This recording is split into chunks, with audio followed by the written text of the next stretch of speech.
afternoon. It's Monica from Life is Art, and this is the Saturday 3:30 p.m. demo at Explore Japan Online Crop. And my apologies, we had a late start. We ran a little up to the line with our chat and craft this afternoon, and but we're here now, and we're going to be doing some scrapbooking.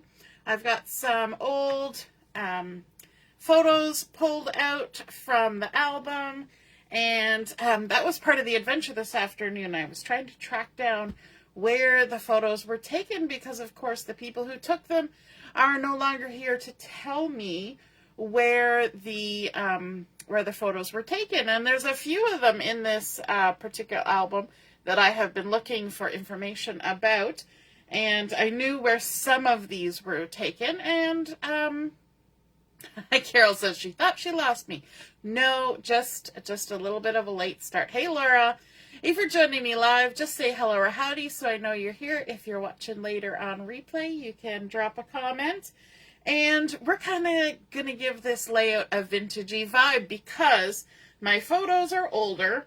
And with older photos, what you sometimes get is a little bit of aging on the photographs. And so these photographs definitely show their age. They have been inside of one of those albums that has the, the sticky glue stripes on it. Now, they weren't secured very well in there. Every time I opened the album, they all tried to tumble out.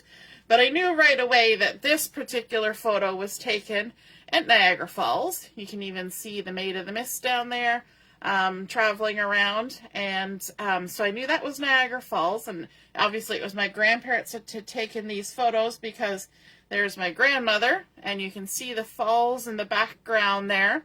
Now, the photos are, because they're older, they're a little bit dark. But you can still tell where things are. And this is one of the buildings I had to look up. And so if you've ever had to spend some time trying to figure out where something was taken, one of the good technology things is Google Lens. And you can take a picture of whatever you're trying to find and see if the interwebs can come up with an answer for you. And this is actually a place called the Refectory in Niagara Falls, and it was a restaurant probably at the time they were there. You can see the terrace up here, and underneath it was used as administration office for Parks Ontario at one point as well. And it currently is a restaurant, according to Google. And you can see the Greyhound bus parked in front there, and my grandparents always took bus trips. They didn't drive. So, but this one took me a few minutes to find, and I finally tracked it down. This is the main entrance building at Marineland in Niagara Falls, which is no longer in operation. But my guess is my grandparents thought that these lovely gardens were pretty. I know my grandmother was not a fan of Marineland, so I don't know if that opinion came from the visit to Marineland or whether she always had that opinion. And then the buffaloes kind of threw me, the bison. And so I did some looking, and sure enough, they actually had buffalo at Marineland. I know they have deer and things like that, but apparently at one point they had buffalo and bears also at Marineland, which is kind of odd because they're not marine animals, but they had other animals as well. So using old photos, and then I thought I want to bring in a bit of a vintagey vibe, and one of the collections that works really fun with sort of a vintagey vibe from the 70s is the Wildly Flowering, which is still available. And it's got some beautiful wild wheat in there and some Moody Mauve. There's some Misty Moonlight. There's Mossy Meadow. All those kinds of fun colors are in this collection. So we're going to be using some of that Wildly Flowering. We're also going to be using, where did it go? I've lost my stamp set. Oh, there it is. We're going to be using the mixed florals because I think these kind of go nicely with the vintagey vibe paper and also with sort of the garden-y things that you can see. There's gardens in at least 3 of those photos, and my grandparents were big on taken pictures of gardens because my grandfather loved to garden, and flowers are just pretty anyway. So we're going to scooch our photos aside, because one of the things that you will find with stamping from a stamp set like this is that I'm really keen on the daisies, because I think that goes with the feel of the paper and sort of the aesthetic of the season that they were in. I don't think they were there in spring because of all the different kinds of flowers that are there. So the tulips, while they're nice, are probably not going to go with it. So I'm sticking with the daisies, the leaves, and these other little flowers that are kind of taking off of these ones. But I only have these two daisies, and I have shown this technique before, but when you have a stamp that is single direction, I can't flip it over and stamp it the other way. I can't pull it apart and stamp individual pieces. There are ways that you can make it work, and we have done, you know, where you stamp a little bit here, and then you move, and then you move, and then it goes off the edge of the page, so you kind of make like a little daisy meadow kind of thing happening.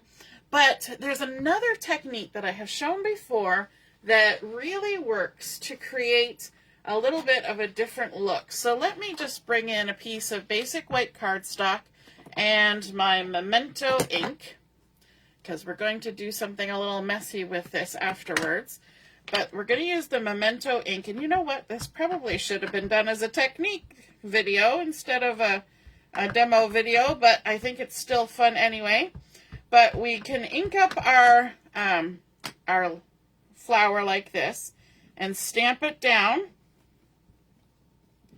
Make sure we get some good coverage, and that creates a beautiful image that we can color, or we can ink up, or any number of things. I've even created my own stencil in the past to stencil on these flowers. But let's ink this up again. And I want to show you something else. We have this silicone sheet that you use when you're using adhesive. But if you take your stamp, and you know what, I've kind of taken a moment to yap, so I'm going to give it some fresh ink. Because for this technique, you got to kind of work quickly. And so I'm going to take my stamped image, and I'm going to stamp it onto that silicone thing you use for adhesives, and you can see that the ink transfers. Then I'm going to do the trick where you bring it up to your mouth and you go and you breathe on it. Then I'm going to flip it over, and I'm going to come to the edge here and set it down, and then I'm going to immediately start pushing on it with my hand. And because we flip this over, what happens is you create a mirror. So I'm just going to take a peek, and it turned out really well. And then all you got to do is just take your little spritz, give that a little wash, because you don't want to leave that ink on there forever. And I've got my little craft cloth here. Just give that a clean off, and then we're good to go. So that is a fun technique for creating a mirror image of your stamped image. Now, is it as dark? Maybe not. Is it as crisp? Maybe not. Does it pass as a very good facsimile? Absolutely. And so you can do that. And I kind of thought that up one day. I'm like, how can you transfer it? And I tried stamping it onto a block, an acrylic block. And that's all very well and good, but it doesn't have enough oomph to transfer. And then I tried doing it on acetate. That didn't work. I tried different things. And then I tried that adhesive silicone matte, and oh my goodness, it worked so well. We used that back when we were doing the sailboats in front of the moon. You remember that stamp set? And so it works on just about any stamp you want to use. And then we can go ahead and we can add some color to this. And because we're doing kind of a vintagey vibe, I'm going to start out with some of the coordinating colors. I've got some wild wheat here, and I'm going to use stick it right in the middle. I'm going to use my block as a paint palette. So I'm going to put some wild wheat there. And then let's add in some Moody Mauve. And whenever you're transferring ink, always use the end that's closest to the narrow bit. Don't try to do it on this one. There's too much gap. And then we can add in some Mossy Meadow right there. I should have got a bigger stamp block. And also some Misty Moonlight, which are all colors that go with this collection. Just adding on little bits here and there. We can always get more if we need more. And then we have our water brush or our water painter. Where's mine? There's mine. It's already got some water in there. I should have added more, but it's got some, so we're good. And then all we're going to do is we're going to give a little squeeze to get some water to come out. We're going to grab some of that. We can test our color off on the side. And then we're just going to quickly add some color to our image. We don't need to fill everything. You'll notice I'm kind of aiming for where the little dots are already on there. And I smooshed pretty good there. I don't need to add quite so much water. And then to clean it, we just give a squeeze and a wipe. And then we can move on to our next color. Let's go to the Misty Moonlight. Let's give a little squeeze, get some color going. And I want really light for this. So I'm going to get it even lighter if I can. A little extra water. Because all I'm doing for this is I'm just adding a little bit of shadow to my daisy petals. Okay, I need a little more than that. I made it too light. Because daisies are generally white, and I'm going to go with them being white for this. So I'm just running my ink brush down one side of each of the petals and creating a little shadow. And that makes it feel like it's a white thing, but it's been colored. Because, you know, you can't add too much color to a white thing and make it still be white. But if you add a little gray or a little blue, it gives you that feel, right? So there we go. We've added a little Misty Moonlight there. And I see that Allison is watching. Hey, Allison. And my mom is here. And Pauline is here. And Laura's here. And Carol's here. And Laura's here. I was totally not paying attention to the comments. All right, let's grab some of this Moody Mauve and get a little bit of that color going. And I'm doing very quick painting on here. So I'm just going to come in and kind of wiggle around these little flowers. Just add some color on there. I'm leaving white spots. I'm going over the edge. It really matters not. We're just getting the color on there. We're making it have that sort of watercolor vibe. And getting all our Moody Mauve on there. And then we can come in with our Mossy Meadow. And it's a dark color, so we're going to try and go a little light to begin with. And we can paint our stems. Just use the very tip of your brush to get in those little narrow spaces like that. And then we can go ahead and paint our leaves.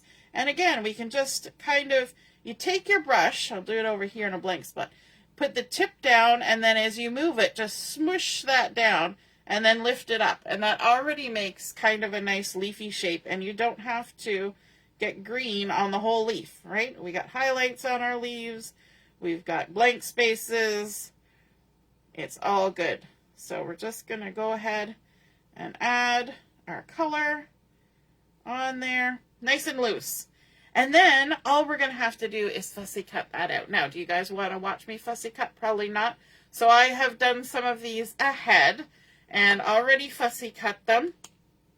Just wash my brush off there. I'm going to set this aside because I can use this later to color those in. Waste not, want not. And so you just set this aside and let it dry. But I'll give you a little bit of a close-up there so you can see how we added the ink in a watercolor fashion. So that little bit of blue, the Misty Moonlight, made those daisies look like white daisies, just with a little shadow. And then our little pink flowers and our green leaves. Alrighty, so let's set that aside to dry. And let's bring in our base page for our layout. I'm going to use some of this Moody Mauve, which I haven't used a lot of. I don't know why. It's just not a color that I've used a lot, especially not as a base page. And I kind of hemmed and hawed for a while because I was considering using the pattern paper as my base. But then I changed my mind. I felt I had too much pattern and too many flowers happening. And although the vintage look does lean towards having a lot of pattern and color and things, it didn't quite make my brain happy. So I've got just a strip of it. I was going to use this as my base page, but it just became too much of a good thing. So this piece is 5.5 by 12, and I'm going to go ahead and add my adhesive on the back. And yes, I do love the pattern on this side, but I kind of wanted to bring in those really vintagey colors with that wild wheat on the other side. I'm looking for, there it is. Now take your pick tool. Because it says 70s to me, and I know these photos were taken in about the 70s, so it makes sense. So we're going to come about 1/2 inch in from the right hand side. I'm going to use the mat here to help us with that placement and lay that down. And that already adds a lot of something to our layout. So we don't have to add oodles and oodles of more something on there. And so we're going to bring in our photos. Now, this is really the only one that has a person in it. So I'm putting it right in the middle. I mean, this one has people, but they're not important to me, people. And so I thought, let me see. Let's add these two together because that's Niagara Falls and that's Niagara Falls. And I kind of want to do it like a this way and that way kind of thing happening on here. And then these two are both Marineland, so we'll keep those together. And then this is nearby the Niagara Falls, so we'll tuck that in there as well. And I think we'll add these guys here a little more proper and straight, because we want to get all 5 of these on there. And it's kind of nice when older photos are a smaller footprint, because you can get a lot more photos on. If these were old photos that were 4x6s, you wouldn't be able to get quite so much on a page. So let's go ahead and we'll stick these down. Just add a little bit of adhesive here. Now, it was very interesting because my grandmother had written on a lot of photos, and none of these were written on. So that's why I had to do my research to find out. But these are Pola color, and they were numbered. So I had like photo number 5, 6, 7, 8. So they were taken in order. And the little number down here, which I'm guessing is like the batch of photos that were developed, these ones were a little bit different from this. So my guess is these were 2 different rolls of film. And that's kind of cool, I think. Even though it didn't have any, handwriting on there to tell me what was what. The photos themselves had a little clue to them. So let's add now our bottom one on here, like so. Has anybody else had to do research on photos to find out what and who and where? It's a little bit easier now with technology to find out the where, as I discovered. The who, though, that's one of those things that if you don't know, you just don't know, right? Thankfully, I know who these lovely pictures were taken by, my grandpa, and who's in them, my grandma. Most of the places where they traveled, there will be pictures of my Grammy in front of things, and rarely a picture of my granddaddy, because he's always the one taking the photos. And that's very true for a lot of families. There will be the one person who takes the photos and you never see them in the photos. So it's always important to have multiple people taking pictures so that everybody gets a chance to be in the photos, correct? I think so. All right, let's add these other two photos as well. My apologies for the glare off that top photo. Just try to ignore it if you can. And if we can't, I could always stick a piece of something on top of it. I have this little piece of paper. I'm going to stick that there. Just so y'all don't have to stare at the glare. Now it just looks like a weird piece of paper. Okay, let's get our little buffalo on here. And right about there, I think. And what I'm aiming for is to have about the same distance from the edge for my photos on both sides, and approximately the same distance from the bottom. And then we'll add a little space in between. Now, I didn't feel like it was necessary to mat my photos because they've already got a nice edge on them. Pauline says she uses the Google app to work at some of the older photos as well. Yep. Yes, landmarks from like 100, 200 years ago. It's amazing what you can find on there, right? There were a few things that I found for other photos that were based off of vintage postcards. And of course, they've got the information on the vintage postcard. And I was like, perfect. Found where it was. And it's amazing what you can find. All right, so I have gone ahead and I have fussy cut out the bits and bobs that I got ready before. And so here you can see this is the original. And this is the one that is the mirror image. And I think when they're all done and fussy cut, you can barely even tell that one is done with that mirror image technique. And so I think that's super cool.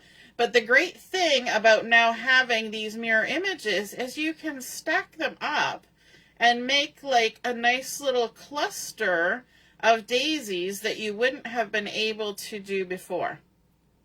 You could even interweave them a little bit if you want, but I'm going to just lay one on top of the other. And I'm thinking I can probably, if I hadn't put my adhesive quite so close to the edge, I can probably tuck some up there like that. So we'll sort that out in a minute. And then I've got another one of the original ones, and that could probably come and live down here somewhere. And I don't even think I need to tuck it in because this little corner of the building and this little piece of stairway are not going to be offended by my flower sitting there. And then I also did some of the little leaves and the little flowers. And so we've got those that we could tuck in someplace as well if we wanted to. We could put them down here by our little buffalo. There's one little buffalo butt there. We could kind of hide the buffalo butt if we wanted. And make a little trio of clusters out of those embellishments. And I love using stamped images to embellish my pages. I think it's just super fun to do that. Now, one thing that I need to do is to put a title on here. And I could use cutout letters, but I was also having a look at this documenting the day stamp set. Now, this was available during Sale-A-Bration. So some of you may have picked that up during that sale.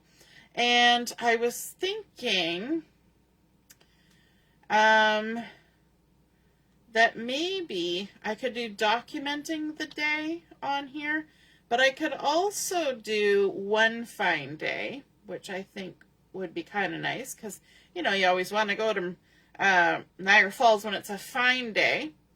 And, or we could do day in the sun because it definitely looks sunny. So, let me see. I think maybe we'll do, what do you think? What title do you think would be good for this? Stephanie says she's loving it. It looks good. We're getting the vintagey vibes in there. One thing I'm not sure about, I've got, this word is really big. I don't know if I want a word that big, but yeah, maybe I do. I think I'm going to do one fine day. One fine day. I'm just going to make my executive decision and say it's going to be one fine day. And I find that when I'm stamping that large of a sentiment with a big solid word like that, that I feel like I need to use a stamp platform because I want to make sure it transfers really well. So I'm just going to peel that off there like that and put it in my platform like so. And then we're going to need some paper like so.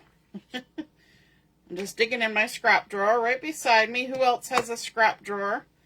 And I'm going to stamp these two not at the same time, I think. Now, let me see. What color are we going to use for this? We've got Mossy Meadow.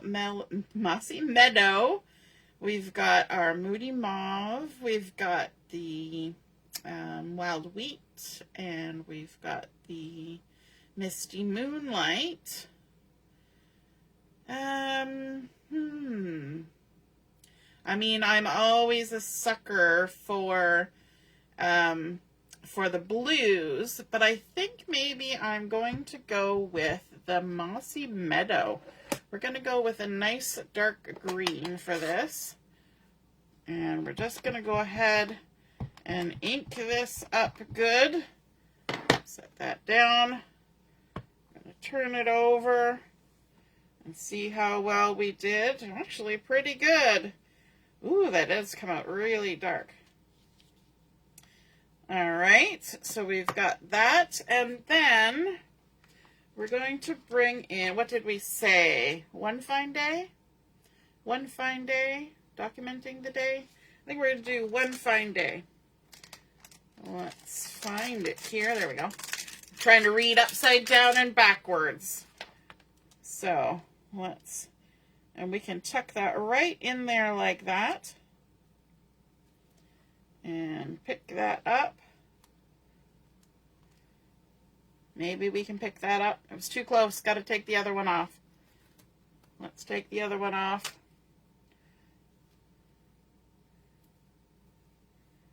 Stick that in there. Like that. Too close. Too close. When they're too close, they overlap and then they don't want to pick up properly. You know how it goes. Let's ink that up. Stamp it on down. The good thing about that too is you can line up your stamps and you know that you're getting it in the spot because you already got it lined up before you started. That is another benefit of using a platform, right? Okay, so we've got our one fine day. And now to decide how we're gonna cut around. You know what? I think I'm going to grab my trimmer and we're gonna trim a little bit off like that. I'm gonna turn it around, or we're just gonna move it over. We're gonna move it over. Gonna make sure we get it all in like that.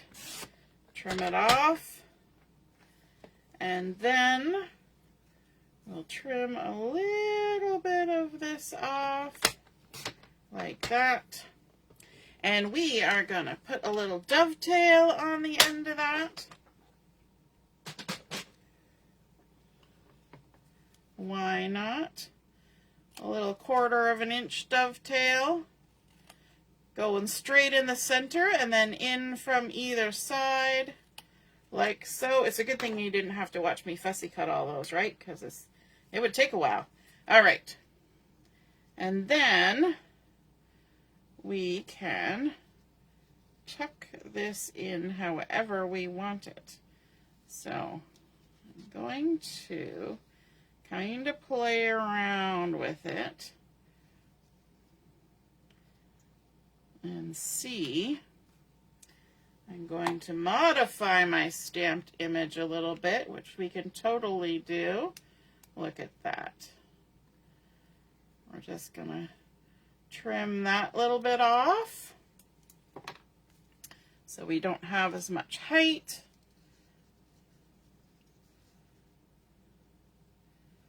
We can have that, like that.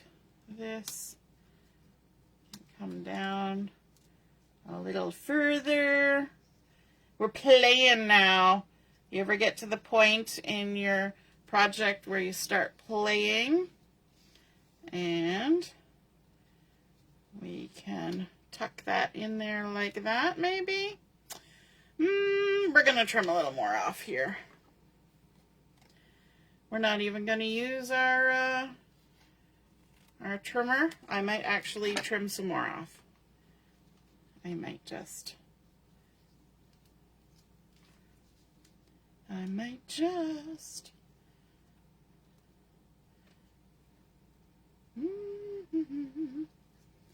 Either that, or I can move it up.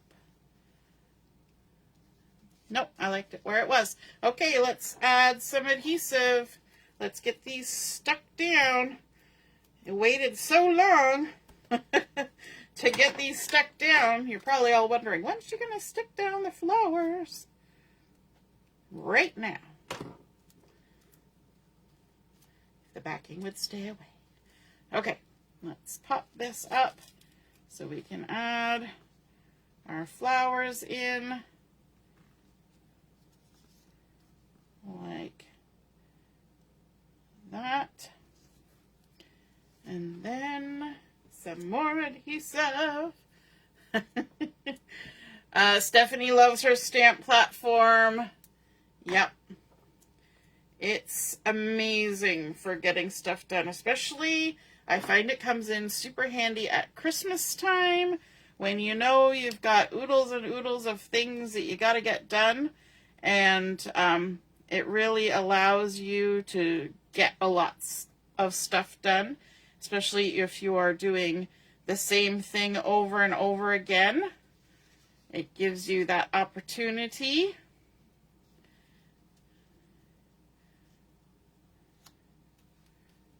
I'm going to take that away. It's throwing me off.